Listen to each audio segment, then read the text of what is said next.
1월 31일 KMA 뉴스브리핑입니다.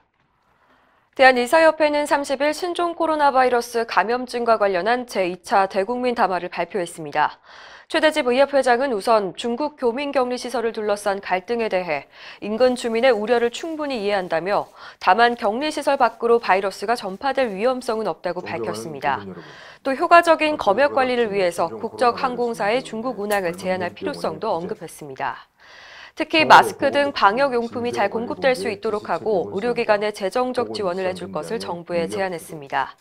최 회장은 의협에 설치한 대책본부와 종합상황실을 중심으로 이번 위기 극복에 최선을 다하겠다며 항상 국민의 편에 서서 정부의 의학적 의견과 정보를 언제든 제공하겠다고 강조했습니다. 우려했던 2차 감염이 현실로 다가왔습니다. 질병관리본부는 30일 신종 코로나 바이러스에 감염된 환자 2명을 추가로 확인했다고 발표했습니다. 둘 다 한국인이고 이 중 1명은 3번 환자와 접촉한 사람입니다. 5번 환자는 업무차 중국 우한을 방문하고 24일 귀국한 30대 남성입니다. 현재 서울의료원에서 격리 조치됐습니다.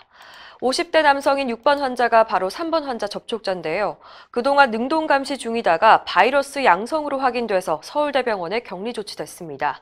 지금까지 환자 간 2차 감염은 중국 외에 독일과 일본, 베트남 등에서 확인됐고 우리나라 시간으로 바로 오늘 미국에서도 6번째 확진자가 2차 감염 사례로 밝혀졌습니다.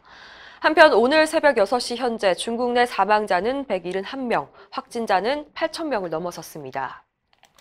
상황이 악화되자 WHO, 세계보건기구는 30일 국제적 비상사태를 선포했습니다. WHO가 비상사태를 선포한 것은 2009년 신종플루, 2014년 서아프리카 에볼라, 그리고 2016년 지카 바이러스 등에 이어서 6번째입니다. 비상사태는 어떤 질병이 국제적으로 확산해서 다른 나라의 공중보건에 위험이 될 때 선포됩니다. 다만 WHO는 국가 간 교역과 이동을 제한할 것을 권고하지는 않는다고 밝혔습니다. 한편 중국 우한 교민을 태운 전세기가 오늘 오전 김포공항에 들어왔습니다.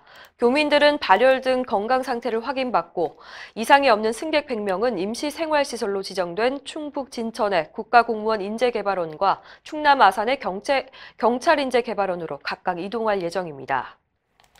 이처럼 감염병이 확산할 때 가장 긴장하는 사람들이 누굴까요? 바로 동네 의원 의사들입니다. 환자들이 제일 먼저 찾는 의료 최일선에 있기 때문인데요. 의협신문이 현장을 다녀왔습니다. 의원 입구에는 발열과 기침 증세가 있는 환자들에게 1339로 먼저 전화하라는 안내문이 걸려 있고 접수대에는 손소독제가 비치돼 있습니다. 의사와 간호사는 모두 마스크를 착용하고 있습니다. 중국을 방문한 환자가 접수되면 진료실 모니터에 팝업창이 뜨는데요. 이런 환자가 다녀가면 접수대와 의자, 바닥, 심지어 볼펜까지 철저히 소독합니다. 병원들의 제일 큰 걱정은 혹시나 병원이 폐쇄될지 모른다는 사실입니다. 지난 메르스 사태 때 정부의 보상이 턱없이 부족했던 경험을 해봤기 때문인데요. 환자가 병원 안으로 들어오기 전까지는 확인할 방법이 없고 거짓말까지 하면 속수무책이라는 분위기입니다. 한 동네 의원 원장은 의료기관과 의료인을 보호하는 규정이 부족하다며 제2의 메르스 사태로 번지지 않기만을 바랄 뿐이라고 말했습니다. 우리나라 감염병 전문 학술 단체들이 공동 담화문을 발표했습니다. 대한감염학회 등은 신종 코로나 바이러스 감염과 관련해서 과장되거나 왜곡된 정보로 사회적 공포 분위기가 조성돼서 위기 대응을 더 힘들게 하고 있다고 우려했습니다. 단체들은 그러나 지난 사스와 메르스 사태를 통해서 얻은 경험을 통해 의료계와 보건당국이 합심해서 위기를 극복할 수 있을 거라고 다짐했습니다. 특히 개인 위생관리의 중요성을 강조했는데요. 증상이 있는 사람은 의료기관을 방문하기 전에 반드시 관할 보건소나 질병관리본부 1339번에 먼저 연락하라고 당부했습니다. 이상으로 뉴스브리핑을 마칩니다. 자세한 사항은 의협신문을 참고하시길 바랍니다.